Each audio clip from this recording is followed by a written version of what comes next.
ಈ ಕಥೆಯು ಆಫ್ರಿಕನ್ ಮನುಷ್ಯನ ಪ್ರಾಣಿಗಳ ನಡುವಿನ ಘಟನೆಗಳನ್ನು ವಿವರಿಸುತ್ತದೆ.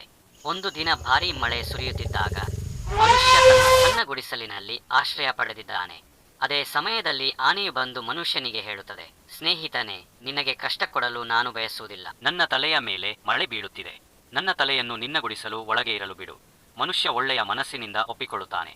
ಆದರೆ ಆನೆ ಒಳಗೆ ತಲೆಯನ್ನು ಹಾಕಿದ ಕೂಡಲೇ ತನ್ನ ದೇಹವನ್ನು ಒಳಗೆ ತಳ್ಳುತ್ತದೆ ಮತ್ತು ಕೊನೆಯಲ್ಲಿ ಸಂಪೂರ್ಣ ಗುಡಿಸಲನ್ನು ಆವರಿಸುತ್ತದೆ, ಮಾನವನನ್ನು ಹೊರಹಾಕುತ್ತದೆ.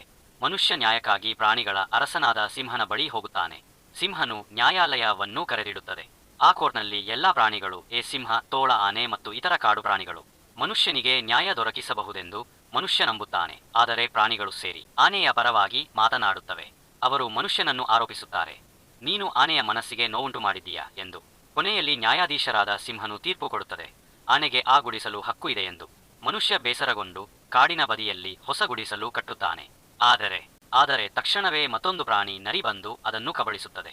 ಪ್ರತಿ ಬಾರಿ ಮನುಷ್ಯ ನ್ಯಾಯಕ್ಕಾಗಿ ಕೋರ್ಟ್ಗೆ ಹೋದರೂ ತೀರ್ಪು ಯಾವಾಗಲೂ ಪ್ರಾಣಿಗಳ ಪರವಾಗಿಯೇ ಬರುತ್ತದೆ. ಕೊನೆಗೆ ಮನುಷ್ಯ ಮೋಸ ಅರಿತು ಮತ್ತೊಂದು ಮನೆಯನ್ನು ಕಟ್ಟುತ್ತಾನೆ. ಅದನ್ನು ಪ್ರಾಣಿಗಳು ಕಬಳಿಸುತ್ತವೆ. ಮನುಷ್ಯ ಮನೆಯೊಳಗೆ ಹಾಕಿ ಎಲ್ಲ ಪ್ರಾಣಿಗಳನ್ನು ಸುಟ್ಟು ಹಾಕುತ್ತಾನೆ. ಕೊನೆಗೆ ಮನುಷ್ಯ ಕಾಡಿನಲ್ಲಿ ಒಬ್ಬನೇ ಖುಷಿಯಾಗಿರುತ್ತಾನೆ. ಈ ರೀತಿಯ ಪಠ್ಯಪುಸ್ತಕ ಪಾಠಗಳ ವಿಡಿಯೋಗಳಿಗಾಗಿ ನಮ್ಮ ಚಾನಲನ್ನು ಸಬ್ಸ್ಕ್ರೈಬ್ ಮಾಡಿ, ನಿಮ್ಮ ಸ್ನೇಹಿತರಿಗೆ ಶೇರ್ ಮಾಡಿ.